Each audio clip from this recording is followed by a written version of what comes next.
A few months ago, a woman came to me with one goal in mind: to open up a dog grooming business. It was just one problem. Her credit score was sitting in the 500s, and every single bank that she walked into literally told her no. Not surprised. No funding, no startup capital, and no chance. A little over 90 days later, the same woman walked into Chase and got approved for over $50,000 for the grooming shop. Nothing about her income changed. She didn't win the lottery. We just fixed and positioned her credit the right way. And now she's in the 800s. So if your score is stuck right now and it's not in the 750s or 800s, don't worry, I got you. Because in today's lesson, we're going to be going over the true actual steps that you need to get an 800 credit score so you can be just like my client and get $50,000 or whatever it is you're trying to get approved for. So what I want you to do is go grab your pen and paper. And without further ado, let's dive in. All right, ladies and gents, so let's go ahead and start with one thing that's confusing everybody, okay? So you paying your credit card bill on time every single month, never miss, and you still watch your score drop 15, 7, 20, 30, even 50 points, and you have no idea why, okay? And I just want to give you a disclaimer before I say anything else. You're not technically doing anything wrong, I hope. All right, but you were just taught to pay on time and that was it. Now, I'm not saying paying on time is not a big factor, but the biggest single factor on your report is that it's all a part of the story. Let me explain. Because here's what banks actually look at. They're not just looking at the score, they're looking at the entire story of your profile. And a huge part of this story is utilization, okay? Always remember that. Utilization means how much your credit limit is being reported and used. And the word reported is the whole game. Think of it like picture day at school. You remember that? You know, one day a year, somebody takes a snapshot and that one picture represents you the entire year. You know what I'm saying? So many things have changed. But your credit card does the same exact thing every single month, okay? So your credit card statement closing date, not just your due date, your statement closing date. Your card takes a snapshot of your balance and sends it to all three bureaus: Equifax, Experian, and TransUnion. So let's say this, I'll just give you an example. Let's say you have a Capital One card, right? And you have a $3,000 limit. And during that month, you use $1,000. On $1,000, you use gas, groceries, bills, whatever you do throughout the month. The statement closes and that $1,000 is sitting on your report. Even if you pay it off a week later, it's sometimes still too late. What do I mean by that? Let me explain. The bureaus have already taken a picture of what said is on there. So they see $1,000 on a $3,000 balance. That's pretty much 33%, okay? And once you cross that 30% score, you kind of get taken in the backward turn, or you kind of get hammered on your credit side. Same spending, same person, but the snapshot is what got you, okay? You gotta remember that. You need to understand your statement closing date. Now, here is where I want to be straight with you, because this is the next part that a lot of people online are not always, truthful with you, okay? You'll see people online tell you to play these types of games. Make 2 payments every single month. Make them, make them perfectly. Make tiny balances so they can report to your credit report. Chase has some magic 19% number, that's going to help you get fit. Stop it. Okay. Stop. All right. That's nothing but a band-aid to the solution. Okay. That's all it is. It's not how you build an 800 credit score. I'm not saying you can't get there doing that, but that's just a lot. It's a headache. Okay. The real move is simple, and it's kind of part of what nobody wants to hear. Just pay all your credit cards off, all of them. On the personal side, carry nothing.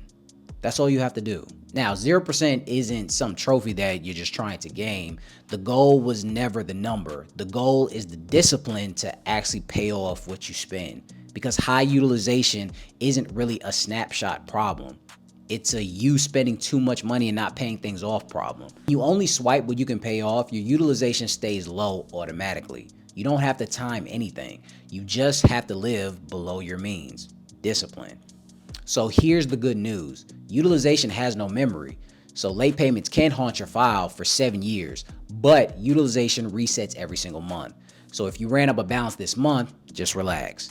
The moment you can pay it down is when it's going to report low and your score is going to bounce back up, usually in one cycle, pretty much about 30 days. There's one more lever, and it is a clean one. You can also lower your utilization by also raising your credit limits, okay? So instead of just lowering your balance, $1,000 on a $3,000 limit, that's 33%. That exact same $1,000 on $20,000 limit is only 5%. See where I'm getting at? So if you're about 6 months of on-time payments, you request a credit limit increase and you do it inside the app, not over the phone, in my opinion, because of course there are a lot of soft pulls that you can do, online that not actually over the phone. That would be more helpful for you, especially if you've been consistent and you just want to have time to lower that debt, but also not have a big ding to your credit report. Now, discipline handles everything going forward, but it can't reach back and erase what's already on there negatively. So this is exactly why I always help groom my clients when they're stuck. So with my client right here, she had the discipline, but her file was buried in late payments and collections from years ago, dragging her score down to 500s. Okay, so no amount of cards or paying anything off was going to help that. So that dead weight had to come off. And that part is what I handle with my clients every single day. So if you have late payments, collections, charge-offs, anything on your credit report that needs to be removed, then what I want you to do is click the link below right now to sign up for a credit repair consultation.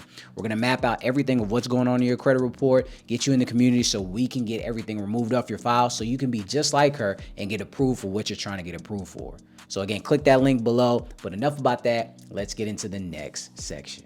All right, so let me show you the order that we did all of this in, because this is very important, because here's the sequence and the order that actually matters. Step one, we pulled our credit report so we could see every negative item on the credit report, okay? You can get that from MyFreeScoreNow.com. Click the link below. You literally see everything side by side, not Credit Karma, okay? You need to see what is actively harming your credit report so you can move forward. Step two, we went after all the negatives. So the late payments, collections, the items that were sitting there hurting her credit report for no reason, we got all of that clean and disputed and deleted off. Step three, and only after this was the file really clean. We worked on the utilization. So cards were paid off, balances were low, reporting tiny balances. She couldn't pay everything off, but it was okay. Her positive history got really in there to do the job to make sure everything looked good. And that's the difference between a score that's stuck and a score that's climbing. Because most people try to build on a broken foundation. You fix the file and then you stack the score. You get me? So again, before I show you all the payoffs, write these down because these are the mistakes that are quietly capping your credit score.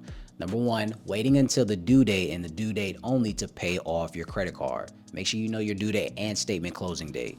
And number two, opening a bunch of credit cards all at once. Every application is going to be a hard inquiry, and stacking them up signals risk. Don't do that. Number three, closing your oldest credit card. The cards carrying your length of history, you close it, it's going to shorten your whole timeline and your score is going to drop, okay? Just keep it open. And number four is kind of a big one. Panic paying a collection before it's ever validated. If you ever dealt with collections, never pay a collection until you know it's validated and it's legally identified as yours, okay? Now, if you pay it and they give you a pay for deletion or something like that, that works. But if they can't validate that collection, then it's not supposed to be on your credit report and you can still get that off and keep money in your pocket.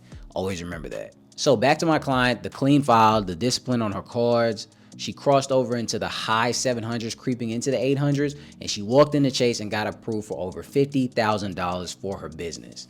She didn't have, again, the perfect pass. She had a fixable one, and we all have that, and the same exact moves. Clean the negatives, master utilization, and avoid all four mistakes. And I'm telling you right now, that's going to take your score from a 600, mid 600s, all the way to 800.